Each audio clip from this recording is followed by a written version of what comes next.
Kamish, back here with weekly previews again. It's week 6 in LOC Dynasty.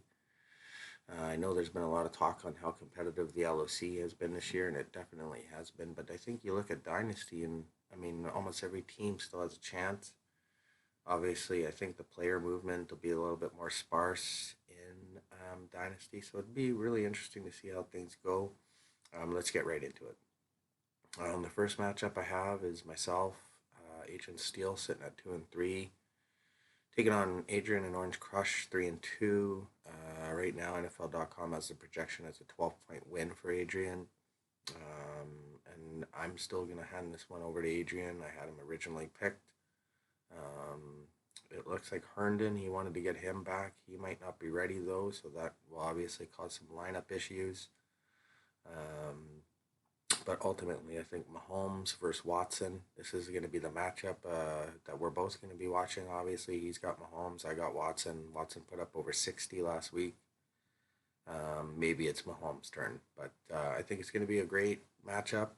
It's going to be closer than I thought, but I had Orange Crush originally, and I'm going to stick with Orange Crush.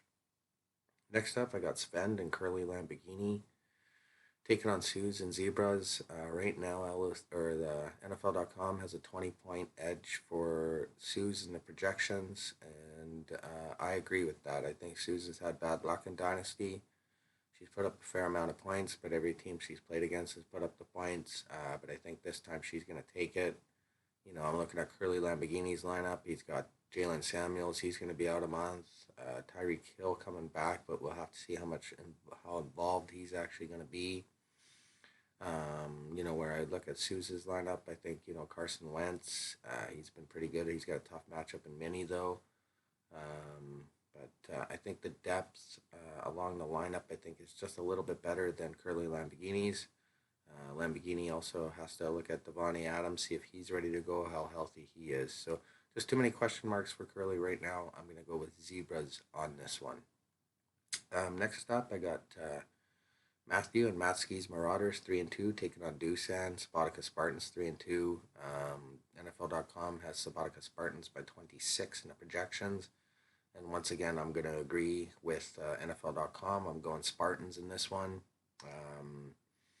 Maskey's Marauders, I'm sure he didn't expect Teddy Bridgewater to be one of his starting quarterbacks at this stage in the season for sure. But that is the reality for him right now. And with no other second quarterback, I think that's going to hurt him this week. Sabatica Spartans has Danny Dimes. Kamara's there to make an effort. Kelsey, Kirk Cousins is the second quarterback. And I think these guys are enough to push him over Maskey's Marauders. And Maskey's Marauders, I see falling to 500 after this game against Sabatica Spartans. Next up, I got Brian and Cobra Kai taking on Lucas and Ninja Magic. Right now, Brian and Cobra Kai sitting at 1-4, Ninja Magic 3-2. NFL.com has a 57-point edge for Lucas, and I'm going with the projections. I think Lucas takes care of Brian here. Brian again, only Jimmy G at quarterback. Again, I think not having that second quarterback hurts for sure. For Lucas, he gets the good news of Sammy Darnold's coming back today, this week, I should say. So that'll help him, obviously. And then as I just scroll down the lineup, I think, just better depth for Lucas all throughout the lineup, especially at tight end.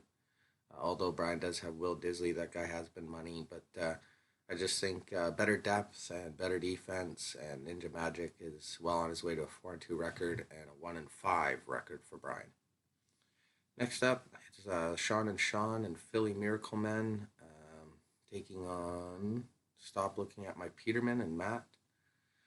Matt sitting at 1-4. I'm sure that's not what he expected. I didn't either. I think the guy's got some football knowledge for sure, but he hasn't had a good year. For Sean, 3-2, chance to stay in the division hunt. NFL.com has them winning by 55. And again, I'm going with NFL.com. I'm stop looking at my Peterman's lineup right now. He's got Brissett in, who's not even playing. Josh Allen, is also on the bye. So who's starting a quarterback for this team? Nobody knows.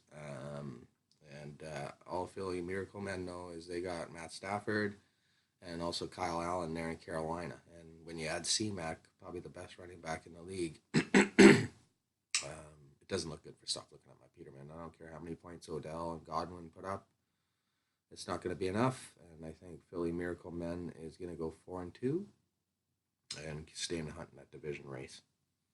Next up, we got Milan and Unnecessary Roughness, sitting at 1-4, taking on Robert and the Illuminati, sitting at 3-2.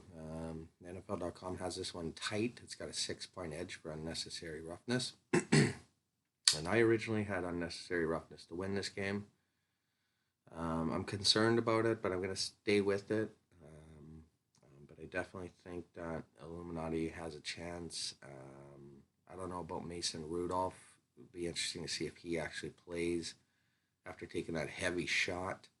Whereas Unnecessary Roughness still has Dak and Goff, two young guys at quarterback who obviously are mainstays on their teams.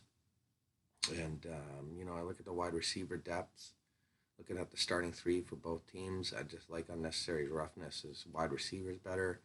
Running game definitely goes to Illuminati, and beware of Brady putting up 6 touchdowns on Thursday night. But I am going to stick with Unnecessary Roughness winning in a squeaker, just like NFL.com has projected. Next up, it's Joshua Life's a Mitch sitting at 1-4, taking on the only undefeated team in all formats. Chris and Vlad Jr. crew sitting at 5-0. NFL.com has a 43-point edge here for Vlad Jr. crew, and it's easy to see why. I mean, you look right at the top of the quarterbacks. It's Russell Wilson versus Joe Flacco. Pretty obvious who wins that battle. Life's a Mitch, he's definitely got Julio there who can put up some points when he needs to. Some good receivers with Galladay, Cooks. I look at the running game. There's not much going on for Life's a Mitch. His running game is quite pitiful, actually. And that gives Vlad Jr. crew a decisive advantage, to be honest. And I think he's going to ride that advantage to a 6-0 record, and which is pretty unbelievable considering, the parity in Dynasty this year. Vlad Jr. crew has been able to separate himself as definitely a top team. And I got him taking this one. Last game of the week, it's going to be a beauty. It's Justin and Ultimus Prime sitting at 4-1, taking out Stewart, likely losers 3-2.